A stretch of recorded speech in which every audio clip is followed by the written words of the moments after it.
Today I'm going to be giving a speech on how to make homemade salsa.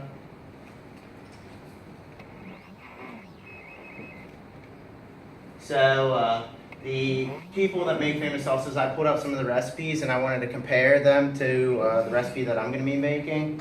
Now a lot of people use a lot of different kinds of tomatoes for their salsas, and for mine I'll be using fire roasted tomatoes.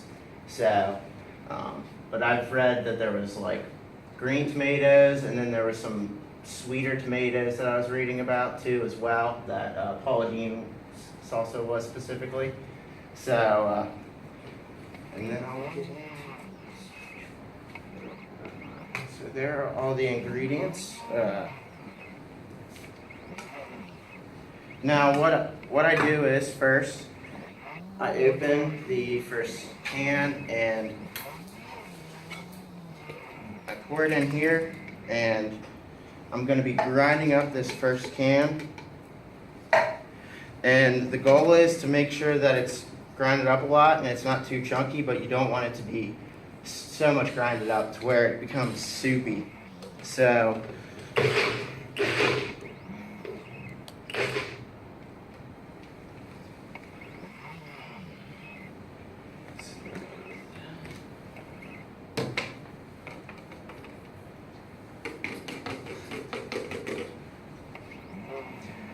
and then next I'll open up the next can.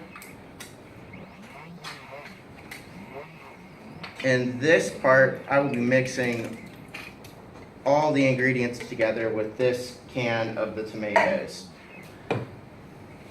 And I did, for the reason why I did this stuff, the second can separate from this one, is because I want to put everything together and it stays fresher if you put the first batch of tomatoes in the regular bowl and then you mix them in at the very end. So I always try to keep that important. So first off, you need 1 tablespoon of olive oil. So I pour in the olive oil. You want to make sure it gets all in there. And then secondly, I have 2 teaspoons of lime juice. Now the lime juice, you don't want too much of it because then it will make the salsa a little bit sour. So I always make sure I don't do that. And then you put a half a clove of garlic in. If you don't want to use a whole clove of garlic and pull it out like that, you can always do a 1/4 teaspoon of garlic.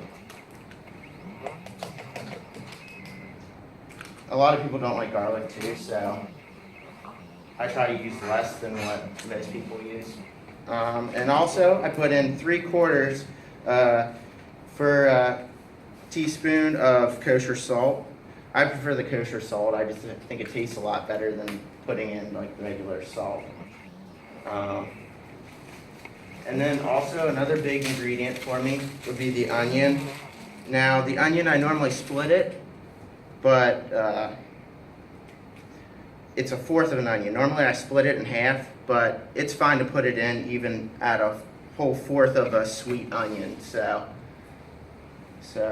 I put that on. And squeeze.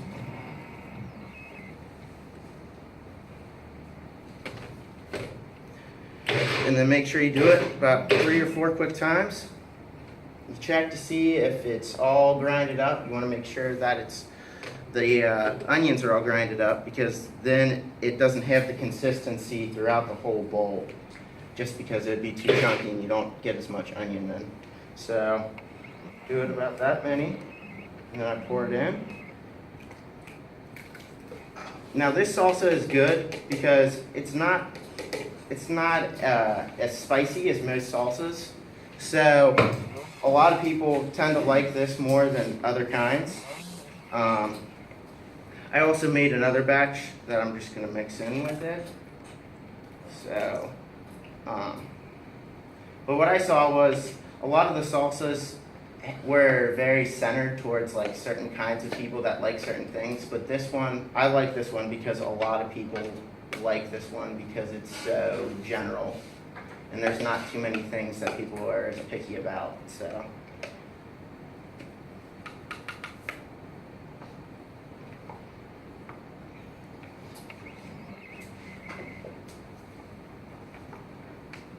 All right, and that's my speech. Thanks for having me up.